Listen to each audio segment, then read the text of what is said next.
एक नदी के किनारे एक जामुन के पेड़ पर एक बंदर रहता था। उस पेड़ पर बहुत ही मीठे मीठे जामुन लगते थे। एक दिन एक मगरमच्छ खाना तलाशते हुए पेड़ के पास आया। बंदर ने उससे पूछा तो उसने अपने आने की वजह बताई। बंदर ने बताया कि यहाँ बहुत ही मीठे जामुन लगते हैं और उसने वो जामुन मगरमच्छ को दिए। उसकी मित्रता नदी में रहने वाले मगरमच्छ के साथ हो गई।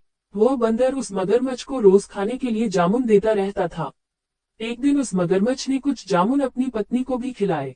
स्वादिष्ट जामुन खाने के बाद उसने यह सोचकर कि रोजाना ऐसे मीठे फल खाने वाले का दिल भी खूब मीठा होगा, उसने अपने पति से कहा कि उसे उस बंदर का दिल चाहिए और वो इसी जिद पर अड़ गई।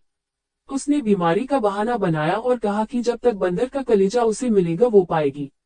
पत्नी की जिद से मजबूर हुए मगरमच्छ ने एक चाल चली और बंदर से कहा कि उसकी भाभी उससे मिलना चाहती है। बंदर ने कहा कि वो भला नदी में कैसे जाएगा।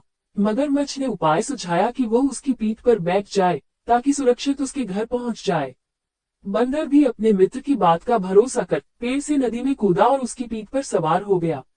जब वे नदी के बीचों बीच पहुंचे, मगरमच्छ ने सोचा कि अब बंदर को सही बात बताने में कोई हानि नहीं और उसने भेद खोल दिया कि उसकी पत्नी उसका दिल खाना चाहती है।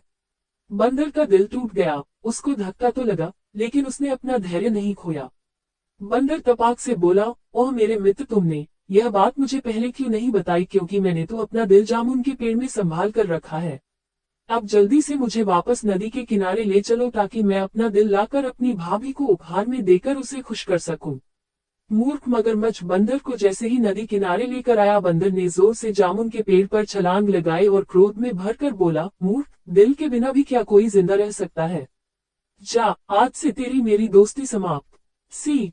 इससे पहले यह सीख मिलती है कि मुसीबत के क्षणों में धैर्य नहीं खोना चाहिए और अनजान से दोस्ती सोच समझकर करनी चाहिए।